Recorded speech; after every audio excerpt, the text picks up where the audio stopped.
So right now the series is at 2-2, tied going back to Golden State.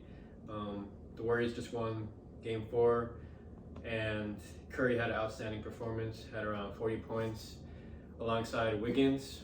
Another poor performance for Draymond Green, but they didn't actually need him down the stretch. Steve Kerr benched him for some vital minutes in the fourth quarter, and that just shows the Warriors and their championship perseverance. Not having Clay and Draymond at their highest right now, relying on Curry a lot, kind of carried them through that win. Another thing I learned about Golden State is that they're even though this is a different team from years past, they're ready for the moment. So nothing's changed in that regard. And then for Boston, I'm just noticing that they're not fearing Golden State. I didn't expect them to fear them because they have like fighters and stuff like that. But yeah, they seem ready for the moment. They come with a punch every game. It's just a matter of sustaining it for the whole 48 minutes. So yeah, it's going to be exciting. Last few games. Looking forward to it. You guys have anything you want to say? Curry job. I'm disappointed in Game 4 for Boston. That last 5 minutes, their possession, the shots that they got. There's a bunch of threes. Just hit them. Jaylen Brown not really get not being as assertive as they should. Down the stretch. Shout out Curry though. Literally carrying them like.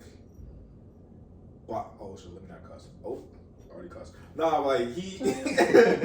Curry's carrying them like without Curry, they have no offensive consistency at all. And another thing too, like when they're starting line, when they have Otto Porter, I'm like, he's not staying for no longer than 5 minutes. Because I saw Horford and Williams, like, oh, he's out. Facts. Yeah, it was mismatch. Yeah. Curry and his Duffy, and that's it. Curry's in his Duffy. You can't argue with that. Yeah. What do y'all think of Wiggins though? Oh yeah, I feel like Wiggins low key Finals MVP at this point. Still Steph. Hold on, real quick, y'all. Disclaimer: we live in Minnesota. This is what I'm saying. You already know this though. He's a big Wiggins fan, so you might hear the Wiggins narrative more and more so now that he's doing good. Now this is what I'm saying. If it's gonna be say 2015 Finals, right? You're gonna give it to a guy like Andre Iguodala. So if we're going under that and not gonna give it to the star player, I'd say it would be Wiggins. It's Steph, my G. No, Steph playing like some insane basketball right now. I'm just saying he probably gonna get it. Steph probably gonna get it because that's the thing they're talking about a lot is Steph not having a Finals MVP on his resume. But I'm saying if you're gonna have one of those Andre Iguodala type years and give it to a guy that's locking down the star player, not that Andre Iguodala was locking down, but people try to say he locked down. Just because it's Braun, that's one reason. You know what I'm saying? But if you have a guy like Wiggins that's kind of playing good D right now against a star player like Tatum, and contributing offensively at a high level, then you'd give it to Wiggins. But if you're just gonna go with best player on the winning team, you give it to Curry. But wait, hold up. The series is 2-2. I feel like we need to cool down on the Andrew Wiggins Finals MVP because the Warriors might not even win the finals. So I mean that's true, but momentum right now, I'm not it's one game. I predicted Boston in 6, and niggas thought I was thank you, cousin. People thought I was crazy. But look at it like this though. It's going back to Golden State, right? They won. They've played pretty much besides the fourth quarter of Game 1, they've played 7 good quarters of basketball out of 8 in Golden State in their arena.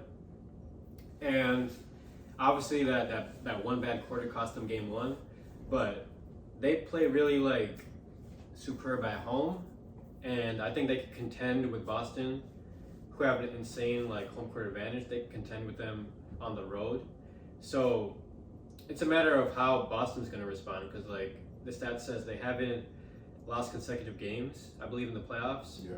So you gotta think about that. But Boston haven't really played how they did in Boston in Golden State, besides that one quarter of playing in Game 1. Everybody's making threes, yeah. Because when they're hot, how they play in the fourth quarter, it's okay, they're literally a more athletic version of Golden State. They're hitting threes and doing all the things they do and locking down defensively. The thing about Game 4 that was impressive to me was Boston State were relentless until that last 5 minutes where Golden State were also relentless, but they didn't stop. They kept going, and Curry just did his thing, and Draymond came back in the game and made some big plays too. So that just shows me the championship DNA that they have. Clay making shots, like, it was impressive to me, and everybody's buying in. Poole had a good game, but yeah, Boston, they got to respond in a way they haven't before, because this is the finals, is a little bit of a different animal for them. But like, I would agree, Ife, though, it's still anybody's series. Yeah. But what do y'all predict though for these next 2 or 3 games? I think Golden State got it. I'm not gonna lie. 6 or 7? My original prediction is Boston is 6. I think Golden State having a 7. I think momentum for them. I think they'll win Game 5. I think Boston won Game 6.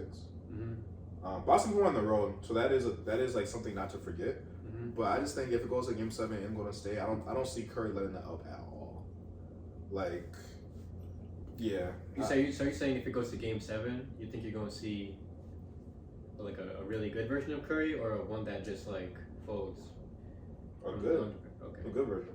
Because like when Curry's been under pressure, like I mean, statistically, yeah, he has like, it's like 17 point, yeah. But I mean, I think Boston have been in 2 Game 7 so far in the playoffs. They're battle tested through like those winner take all Game 7s. That's true, but like this is the finals now. That's a different. Like they have championship pedigree. But hey, Cleveland, they won in Golden State on the road. That's true. 2016. That's what I'm saying. Game 7 is anybody's game. Like, the team that wins Game 6 has the momentum. So say Boston lost Game 5 and win Game 6, they have the momentum. And Golden State is like, all right, like they're playing with more pressure, because the team that's on the road is playing with like house money. Like, no matter what happens to the last game of the season for anybody. Yeah. We'll see, man. I hope it goes to 7, just because I want Boston. For me, damn. I'm gonna go with Boston in 7, and I think You think Boston win it? I think Golden State will take the 3-2 lead, but Boston will win Game 6, I believe. I'm pretty sure. And then Game 7, I think it's gonna be a very close game, obviously, and Boston's gonna pull it out. The thing that's been hurting them the most is when they go cold, because Golden State rarely go cold. Whenever Golden State go cold, that's when Boston builds those commanding leads. But in every game that Boston has taken the lead, Golden State have responded. The only thing that was different in Game 3 was when it happened, Boston neutralized every single run that Golden State made, so it looked like a convincing win. But really, Golden State had a good game in Game 3, and then Game 4 it was like the same thing. Boston neutralized every run till the end. Boston couldn't neutralize the run because Golden State just kept going, and they couldn't get their own offense for Boston. So nobody was making shots. Jaylen Brown, Smart, Tatum. So that's the thing. When Boston have their momentum, they can't be stopped. I don't even think Golden State, because the size advantage that Boston have, like, is ridiculous. All over the court too. The physicality, like Smart on Curry, like, it didn't really show last game, obviously, but like, it can be taxing over a 7-game series. Yeah. Ife, what's your prediction? Yeah, I gotta agree. I got Boston in 7 as well, because I feel like they've had experience with going to 2 Game 7s already in this playoffs, and we all know what happened last time the Warriors were in Game 7 in the finals. So Game 7 at home, same thing. I do say though, if Golden State do win this, like, I might sound crazy, but I think it'll be like Golden State's hardest ring they've won. And not because like their opponent's team's like stature, because like I think the Cleveland team was tougher, but just because the team that Curry has now, like, even before when KD was there, when they won, they were still like Draymond is high, Clay, like Iggy, stuff like that. Like, now this team, like, beyond Curry, Wiggins has been the second best player. I know disrespect to Wiggins, he's a good player, but like, as far as someone else stepping up, consistently stepping up for with Curry, like, I think it'll be the hardest ship if they win it. I don't think there's any doubt about that either, because even the fact that they lost in 2016, they should have won. You shouldn't choke a 3-1 lead. And then 2019 against Toronto, like, you're playing with KD on his last leg and obviously towards his Achilles, and then Clay getting injured as well in that Game 6, I believe. So that would have been one of the hardest they won as well, because like a team like Toronto that year, right? Yeah. Like they're kind of playing like Boston right now, just battle tested. The only reason I disagree, just because like they are playing like Boston, but they had Kawhi. Like I mean, Tatum, like he's getting his But he his comes buckets. alive like that though. True, but I think his effectiveness is not hitting as much as Kawhi did in Toronto. I could be wrong. I think up until this point it was. Yeah, I'd agree. Yeah. Because right now it's Tatum would not be a Finals MVP. Who do you think would be Finals MVP from Boston? If they were to. Yeah, they would win. I still got Jason Tatum. Think so? I think statistically it favors Jason Tatum, but like visually, I think it's Jaylen Brown. Yeah. Yeah. You think statistically Jason Tatum too? Yeah, I was looking at it earlier today. Like, besides the 12-point game he had like 20. I'm just looking it up. I think it was like 23, 25, 28. And Jaylen Brown, like statistically, I think Jason Tatum's numbers average better overall. Okay. Like it's close, Yeah. but it favors just him a little bit. Yeah. And he's like the face of the team too. So that like True. that all plays a part into it too. Okay. Yeah. But I mean, even in the finals that 1 year with Toronto, wasn't it more of like a Fred VanVleet kind of series, like in the finals? He was going off. I mean, he was going off, but it was still like Kawhi though. It was, but I feel like Kawhi was like that Philly series and that Milwaukee series where he really like went berserk, and then in the finals it was just like in the finals it's always gonna be that X factor, you know? I think Freddie was that X. Yeah, He was an X factor, but I don't think he was the person. Do you think Kawhi was better than Fred VanVleet that finals? Yeah. Yes. Yeah. Who was Finals MVP? I think it was Kawhi. Yeah, Kawhi. It was. I think Kawhi's the only. Oh, Kawhi. Yeah.